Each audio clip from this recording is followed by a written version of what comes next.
menurut Quran, umat Nabi Muhammad ini ada yang mencapai, berjaya mencapai tingkat Islam menjadi seorang Muslim. Yang lebih baik lagi, mereka yang berjaya mencapai tingkat iman menjadi seorang mukmin.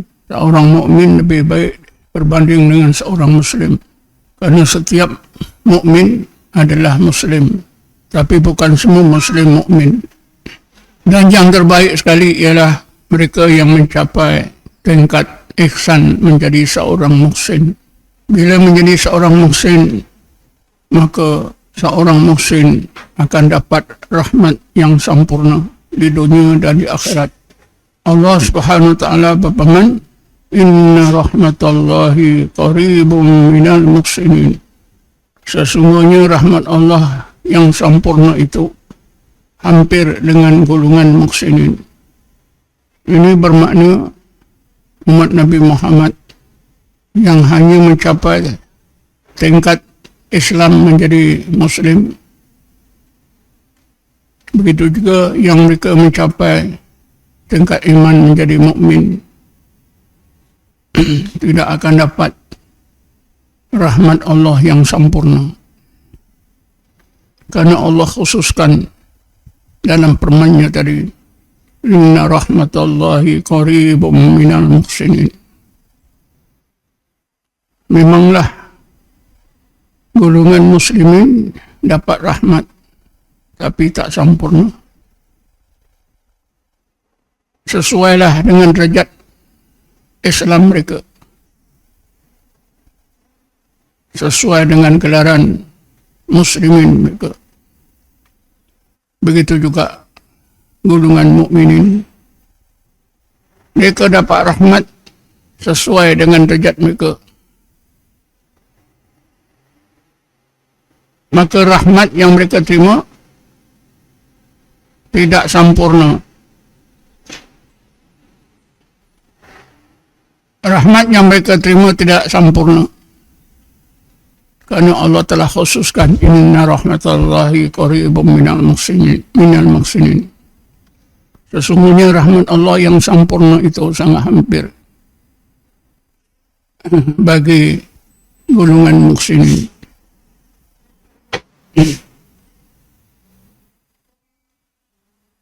Peringatan Allah Subhanahu wa taala, "Inna rahmatallahi qaribun minal muhsinin" ini tidak menarik perhatian umat Nabi Muhammad SAW. Khasnya umat Nabi Muhammad yang hidup di akhir zaman seperti kita. Boleh dikatakan jarang sekali umat Nabi Muhammad di akhir zaman ini yang ambil perhatian tawaran Allah Subhanahu wa taala, "Inna rahmatallahi qaribun minal muhsinin." Bukan saja orang ramai yang kurang pengetahuannya tentang agama, tapi yang lebih mengkhairkan lagi ialah para ulama yang hidup di akhir zaman ini. Para ulama pun tidak menoleh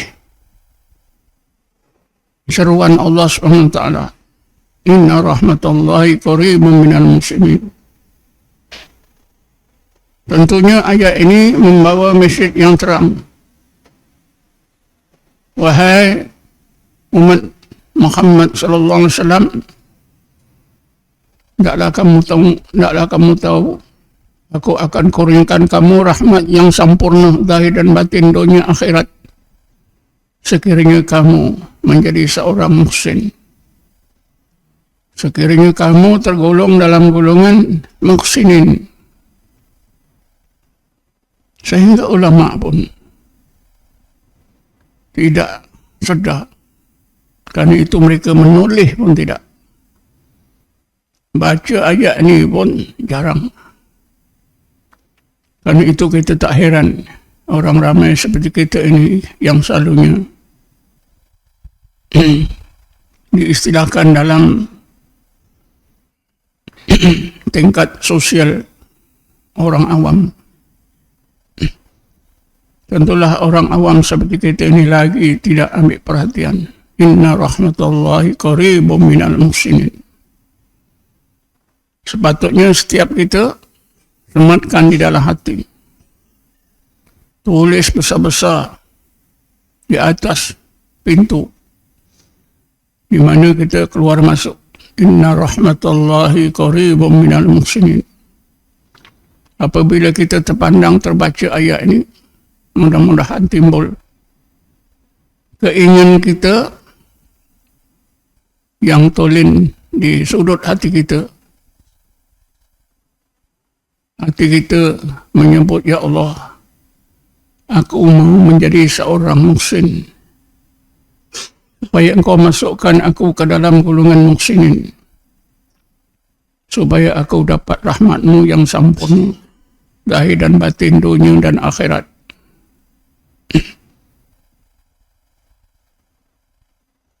Para sahabat Nabi dan mereka yang hidup di zaman awal, mereka terbaca satu-satu ayat, mereka akan tertarik hati. Dan mereka sentiasa antara satu sama lain mengajak, mari kita lakukan, mari kita capai seperti yang Allah sebut ini. Apabila Allah berfirman, alladzina yadhkuruna Allaha qiyaman wa qu'udan wa ala junubihim wa yatafakkaruna fi khalqis samawati wal ard. Seorang sahabat membaca ayat ini, maka sahabat lain yang ramai terus respon, mari kita zikir seperti yang Allah sebut di dalam ayat ini.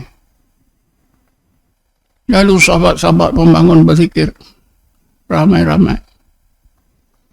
Begitu jugalah ayat-ayat yang lain yang menyebutkan amalan. Maka sahabat akan segera mengingatkan antara satu sama lain. Begitulah juga ayat ini, inna rahmatullahi qaribum minal muhsinin, menjadi perbualan mereka. Mereka bercita-cita mau menjadi seorang muhsin. Karena Allah tegaskan rahmat Allah yang sempurna hanya akan dikurniakan kepada golongan muhsinin. Sebab itulah apabila sikap umat Islam sudah berbeza antara mereka yang hidup di zaman awal dengan akhir zaman, maka tidak heran di akhir zaman ini sedikit saja bilangan umat Nabi Muhammad yang mencapai derajat ihsan menjadi seorang muhsin. Jadi golongan muhsin di akhir zaman ini terlalu kecil.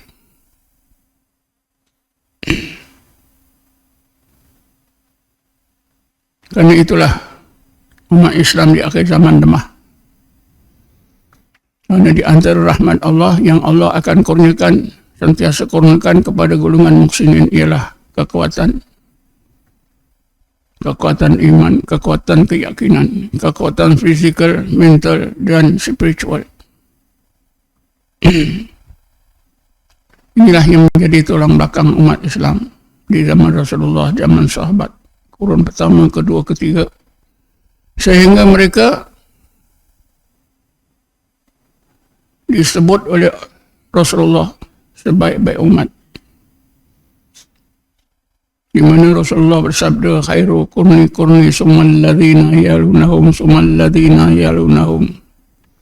Sebaik-baik orang, sebaik-baik umatku ialah mereka yang hidup kurun di mana aku hidup, kurun pertama. Kemudian mereka yang hidup di kurun berikutnya, kurun kedua, dan seterusnya mereka yang hidup kurun yang ketiga.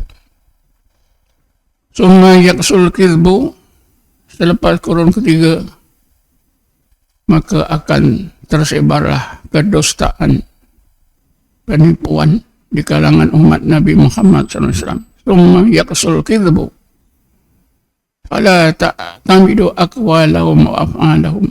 Ketika itu janganlah kamu pegang kata-kata dan janganlah kamu tiru amalan atau cara hidup mereka.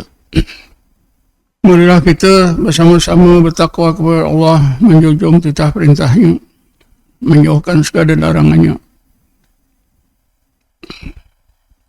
supaya mudah-mudahan ketakwaan kita sempurna, tawakal kita sempurna.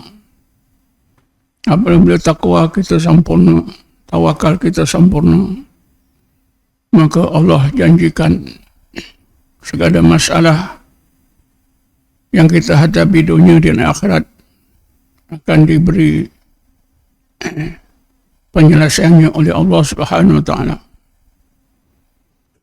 Dan apabila kita bertawakal dengan sempurna, maka berarti hidup kita akan jadi sempurna. Allah berfirman, Bismillahirrahmanirrahim. Wa man yattaqillaha yaj'al lahu makhraja wa yarzuqhu min haitsu la yahtasib. Sesiapa yang bertakwa kepada Allah dengan sempurna, maka Allah akan jadikan untuknya jalan keluar dari berbagai masalah di dunia dan di akhirat, zahir dan batin.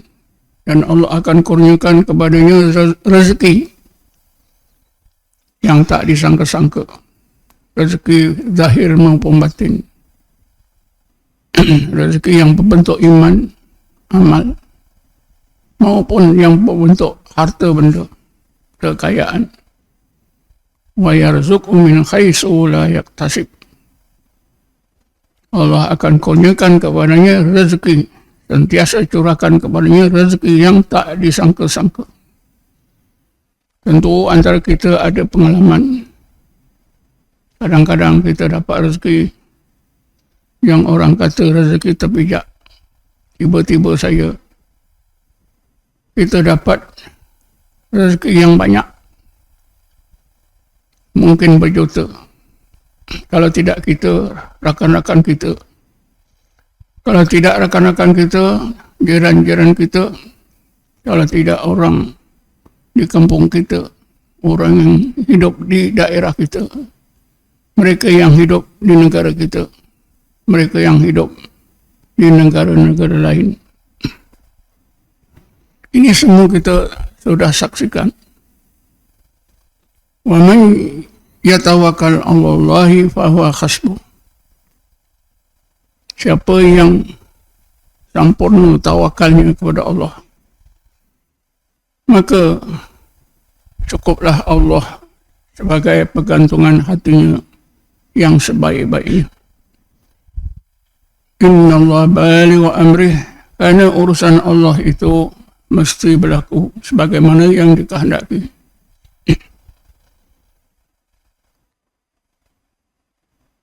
Jalan yang mesti kita lalui untuk mencapai tingkat ihsan menjadi seorang muslim sangat mudah. Tetapi oleh kerana umat Nabi Muhammad di akhir zaman ini tidak ambil berat, bukan saja orang biasa, termasuklah para ulama, maka majoriti umat Islam seolah-olah macam buta. Macam buta, tak nampak apakah jalan yang mesti mereka lalui untuk mencapai, untuk sampai ke tingkat ihsan menjadi seorang muslim. Di dalam Quran diterangkan dengan nyata, dicontohkan oleh Allah siapakah di antara umat Islam ini menjadi golongan muslim. Mereka inilah segolongan umat Nabi Muhammad yang digelarkan oleh Allah ulul albab. Jalan yang mereka lalui ialah sentiasa zikir dan tafakur. Cukup terang. Bismillahirrahmanirrahim. Alladzina yadhkuruna Allaha qiyaman wa qu'udan wa ala junubihim wa yatafakkaruna fi khalqis samawati wal ardh. Ulul albab itu ialah mereka yang sentiasa berzikrullah dan tafakur dalam apa juga keadaan hidup mereka, berdiri ke duduk, berbaring, masa jaga maupun tidur. Kerana semasa tidur hati mereka terus secara otomatik berzikir Allah, Allah, Allah. Dicontohkan oleh Allah, diberi gelaran oleh Allah dengan kurungan, dengan gelaran ulul albab. Tapi entah macam mana, itu tak nampak. Ulama pun tak nampak. Jalannya bukanlah banyakkan solat, tak berhenti-henti siang dan malam. Tapi Allah sebut sentiasa zikir dan tafakur. Nabi kata amalan ini sangat mudah. Sangat mudah. Boleh dilakukan oleh semua orang. Ada wuduk boleh, tak ada wuduk pun boleh. Sambil bekerja, sambil berjalan, sambil berlari, sambil ketawa. Boleh di mana-mana. Kerana itulah, maka amalan zikrullah itu adalah hak sepanjang waktu. Satu-satu amalan yang tak boleh diqadha ialah zikrullah. Kerana zikrullah ini berkaitan dengan setiap detik dalam hidup kita. Mudah-mudahan kita kembalilah kepada seruan Allah. Allah mahukan kita sentiasa zikir dan tafakur. Seperti golongan ulul albab. Jadi ulul albab lah merupakan golongan muhsinin.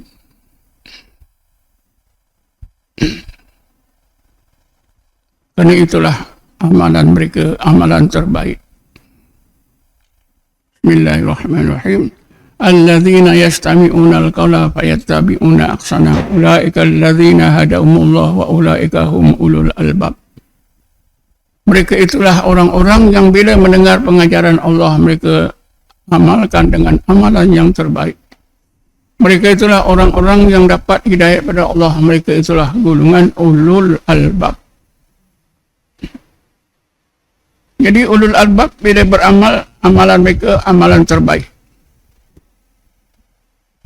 Itulah di antara amalan terbaik, inilah di antara rahmat Allah. Allah sebut dalam ayat yang lain, Bismillahirrahmanirrahim. Ulaika alladzina nataqabbalu anhum ahsana ma amilu. Mereka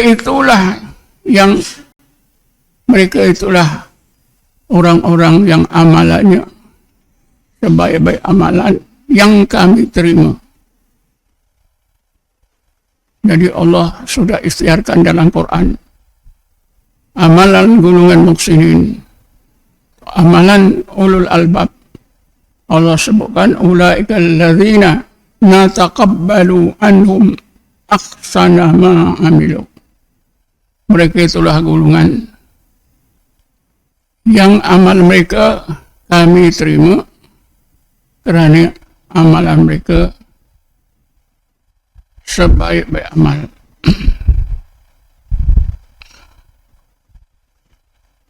A'udzubillahi minasyaitonir rajim. Bismillahirrahmanirrahim. Wassalatu wassalamu ala asyrafil anbiya'i wal mursalin sayyidina Muhammadin wa ala alihi wa sahbihi ajma'in.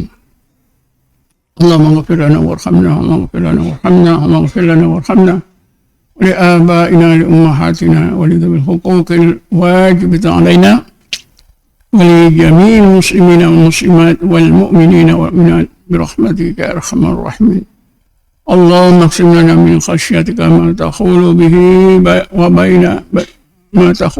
بيننا وبين المعصية ومن طاعتك ما تبلغنا بجنتك ومن اليقين ما تهون به علينا مصائب الدنيا.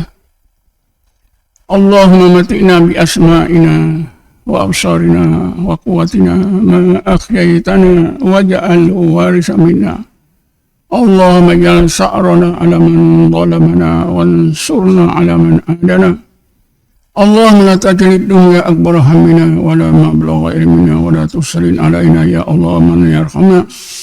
ربنا آتنا في الدنيا حسنة في الآخرة حسنة وقنا عذاب النار. ربنا آتنا من لدنك رحمة وهيئ من أمرنا رشدا. وصلى الله على سيدنا محمد النبي الأمي وعلى آله وصحبه وسلم. والحمد لله رب العالمين.